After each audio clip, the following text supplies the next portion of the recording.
একদম কালো দাগ কি পারলাম হাইড করতে। কালো দাগ হিসেবে আমি আমার তিলগুলো হাইড করার চেষ্টা করব এবং এক্সট্রা আমি কিছু মার্কসও দিয়ে নিয়েছি। এগুলো আমি চেষ্টা করব। এ ধরনের ডিপ মার্ক হাইড করার জন্য অরেঞ্জ কারেক্টার ব্যবহারে কিছু সমস্যা আছে, সেটা একটু দেখাই। যেহেতু মার্কটা অনেক বেশি ডিপ, তাই আমার ডিপ শেডের অরেঞ্জ ব্যবহার করতে হবে।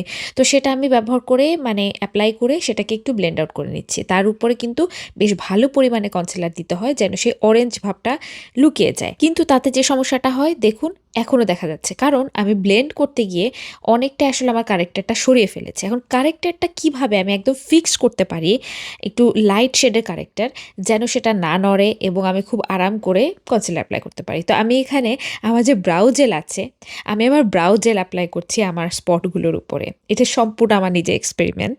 তো ব্রাউ জেলটা অ্যাপ্লাই করছি কারণ এটা যে স্টিকি ভাবটা সেটা আমার কারেক্টারটাকে আটকে রাখতে সাহায্য করবে। আমি এখানে পিচ শেডের একটা কারেক্টার নিয়েছি, আমি ডিপ শেডের অরেঞ্জে যাচ্ছি না, আমি দেখবো এটা দিয়ে কতটুকু আমি হাইড করতে পারি। হুডা বিউটির কারেক্টার আপনারা জানেন না পুরোনো প্যাকেজিংয়ের কী অবস্থা থাকে।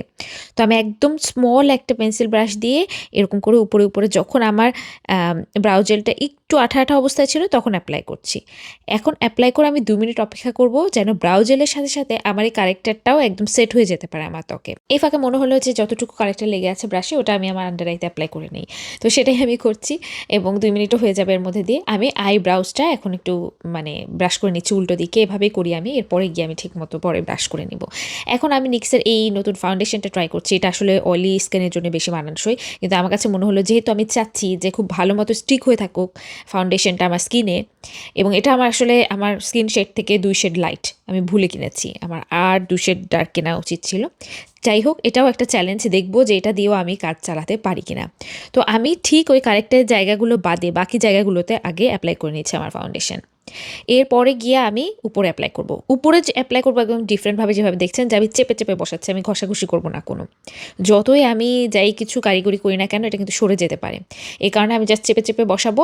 এরপরে আমি আমার পুরো মুখে অ্যাপ্লাই করে নিচ্ছি, আইব্রাউটা সেট করে নিচ্ছি, আমি আমার ফাউন্ডেশনটা একটু সেট হতে সময় দিব।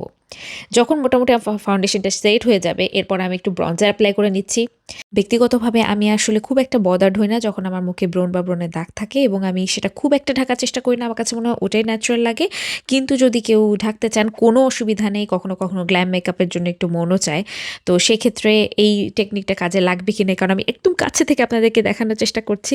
আপনারাই আমাকে বলতে পারবেন কমেন্ট সেকশনে কতটুকু ঢেকেছে। বড় তিলটা খুব একটা হাইড হয়নি, কিন্তু দূরে গেলে খুব একটা ভিজিবল না আসলে। তাই আপনারা আমাকে কমেন্ট সেকশনে জানান আপনাদের কাছে কেমন লেগেছে এই টেকনিকটা। ভিন্ন আলোতে একটু কম বেশি বোঝা যায়, আর আমরা মানুষ, আমাদের ত্বকে দাগ টেক্সচার এগুলো থাকবে, আমরা মোমের পুতুল না। এই বিষয়টাও কিন্তু সবাই মনে রাখবেন।